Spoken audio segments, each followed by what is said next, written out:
falar do ministro Gilmar Mendes, né? Após ele ser hostilizado em um voo de carreira enquanto viajava de Brasília para Cuiabá no final de semana, a gente falou muito aqui, né, no programa. O ministro Gilmar Mendes usou um avião da FAB para se deslocar da capital matogrossense a São Paulo na tarde de segunda-feira. De acordo com dados públicos divulgados no site da FAB, o ministro decolou às 13h05 de Cuiabá e aterrissou às 17h30 aqui no aeroporto de Congonhas, em São Paulo. O órgão não registra, contudo, um motivo pelo qual o ministro, que também preside, né, o Tribunal Superior Eleitoral, usou uma aeronave oficial para o deslocamento, diferentemente de outros voos registrados na mesma data em que aparecem justificativas como residência ou serviço. Começo com você, Vera. E só mais uma informação ainda sobre o Gilmar. Ele, depois de ser hostilizado, ele enviará também uma representação, né, à Polícia Federal para que se investigue quem o xingou nesse voo do final de semana.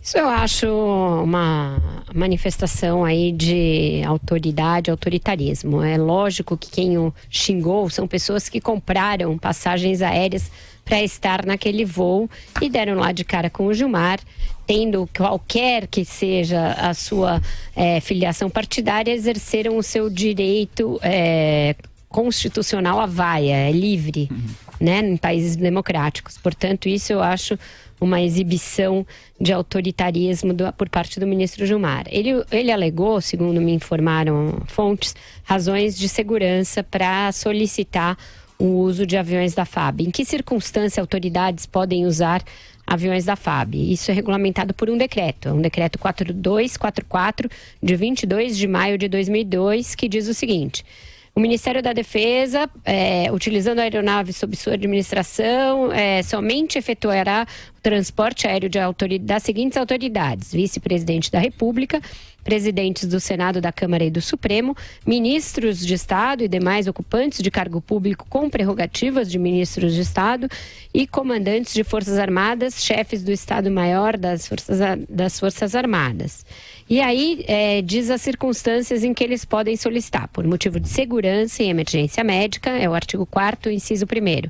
Viagens a serviço, deslocamento para local de residência permanente e demais autoridades em outros casos previstos em outras leis. O ministro Gilmar usou esse inciso 1º do artigo 4º, que é alegando motivos de segurança.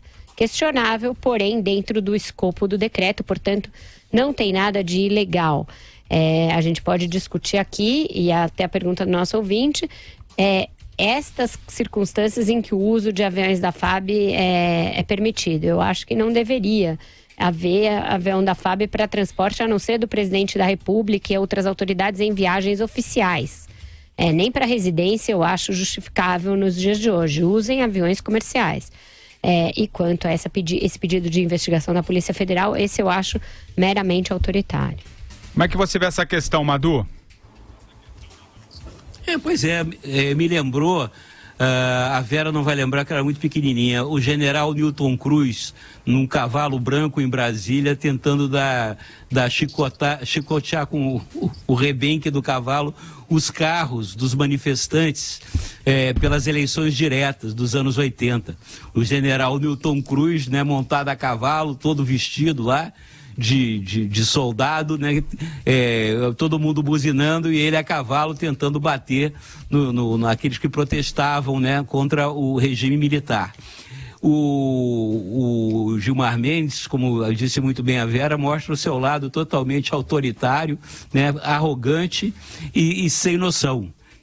Não fosse ele ministro do Supremo Tribunal Federal, estava tudo certo, mas não, ele é o ministro da Suprema Corte, que mostra, né, que além de não ter preparo jurídico, também não tem preparo emocional para exercer um cargo público. Quem exerce cargo público, a pessoa pública, ela tem que entender e pagar, encarar as consequências de ter um cargo público. Ele tem que enfrentar também as consequências do serviço que ele presta à sociedade. Todo o aparato de Estado ele foi montado para servir aos anseios da sociedade. Na medida em que esse aparelho de Estado fica em contradição com a sociedade, em contradição com os anseios da sociedade, e a sociedade consegue identificar quem são as pessoas, os elementos que estão em contradição com os anseios da sociedade, essas pessoas passam a ser alvo de hostilidade. Como a gente disse aqui, o direito de vaiar, né, você pode vaiar o artista no palco, você pode vaiar, é um direito. Como você tem o direito de aplaudir também. E aguente as consequências, querido Gilmar, né? Ou vá se refugiar lá na boa terrinha, onde você gosta tanto de viver. Porque do Brasil, a gente sabe que você não gosta, tampouco dos brasileiros.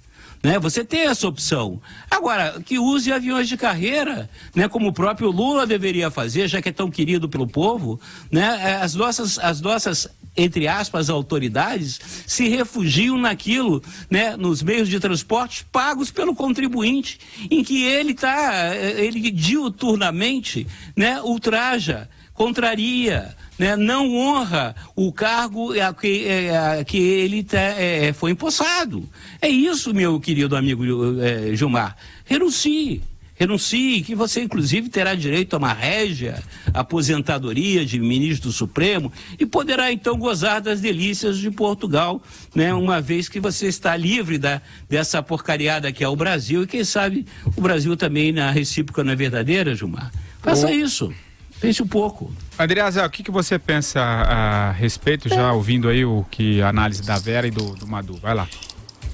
Eu concordo com a Vera, sabe? E mais, mobilizar nessa altura do campeonato a Polícia Federal para esse tipo de investigação de natureza claramente autoritária é o seguinte: ministro do Supremo ou não, qualquer um de nós foi ameaçado? Houve uma ameaça direta a si ou a alguém de sua família? Porque aí justifica mobilizar a Polícia Federal, mas de qualquer outra forma, porque foi vaiado, hostilizado, não dá. E sobre essa coisa de uso de voo, de avião da FAB, da estrutura pública, é mais uma manifestação, e é muito comum no setor público, da cultura segundo a qual o brasileiro só tem direitos. Todos eles têm direitos. No judiciário, então, é só direito. O Marcelo Bretas tem direito a tudo, o Gilmar Mendes tem direito a tudo. Senso de dever decorrente da função pública é que está em falta, Patrick Santos.